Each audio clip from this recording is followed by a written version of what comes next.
Hello everyone! Good morning, Suki Labs. So for today's video is quick update muna tayo regarding sa pag-eskwela. So, graduating student na may karon guys together with my Gwenchana family. So, kanang mga irregular student me, and then we are happy nga mag-graduate na, pero naapajud me PT or the practice teaching. So mo na mong ginabantayan karon, so wa jud mi kapangaligo so kilabs ay kay kanang sa kabisi siguro, and then actually nahuman ako sa ako sani wait tara patan outside niya sa kilabs.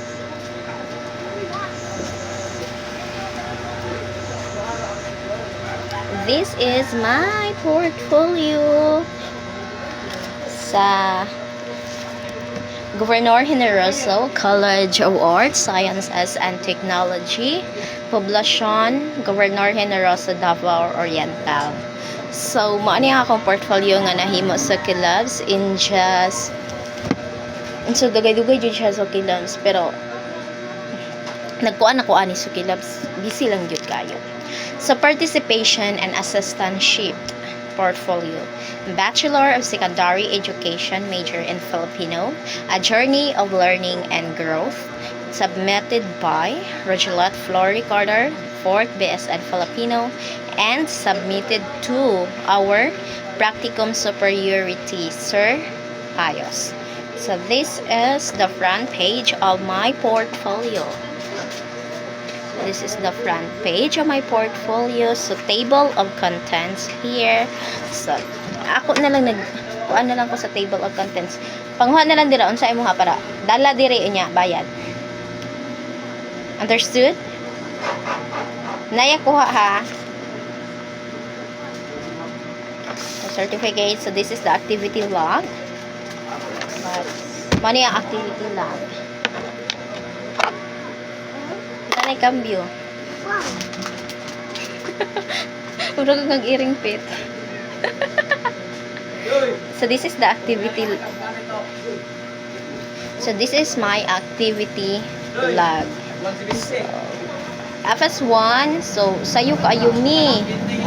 So 12:25, 12:55, 12:50, 12:38, 12:41. So sayo kay mi sa FS1 sa kilas nga mo kuan mo.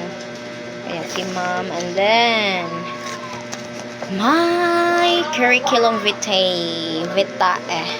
Ara sa kilabs. So, personal, kuha na diri akong personal information, birth date, date of birth, pila ko kilo, and then status, Foursquare, regular or Ricardo, a step leading my success. That is my objective. So, 6 days observation. So, allow me to read this up. In my first day in observation, such a great experience to me. A new environment encountered. At exactly 8:45 a.m., I asked my cooperating teacher that she's my city. And then she accepted me. I sat down and observed what happened in the environment. And of course, how the students' performance. So that is my first day experience. And my second day, that was intramurals. But sad to say, wala mi nagkuan ato. Walay duty. But ni adto gyud mi. Wala ko ka-observe. So ni adto na lang mi kalayo biya mi sa kilabs ng South pa mi. Sa uli-uli mi sa kuan. And then, intramurals too. So I only have to do is to sit down and observe kung saan ginabuhat nila. Like, kanang nagkuan sila ba, nagdula-dula ana. So third day in observing, Monday na siya. So of course daghan gyud kaayo og mga estudyante. So Monday, a lot of works. My city assigned me to rate the students' performance. So my city teacher, she assigned me to rate sa mga students' performance, and I got amazed on how they deliver their works, and I give them a high score. Fourth and fifth and last day, same how you do. Sitting down, observing, and what are the learners learned. So that was my experience in my 6 days observation. So, here we are again, the FS1 or the Field Study 1, Episode 1. So, the teacher we remember. So, daghan na kayo ni Dire. Tugon ko, Lord. Who are the teachers that we remember most? Okay. Daghan yung kay kong teacher nga ma-remember na ako.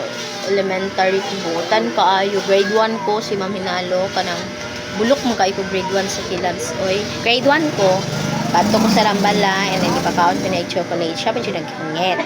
And then one of the teacher I remembered most, my teacher when I was grade 3.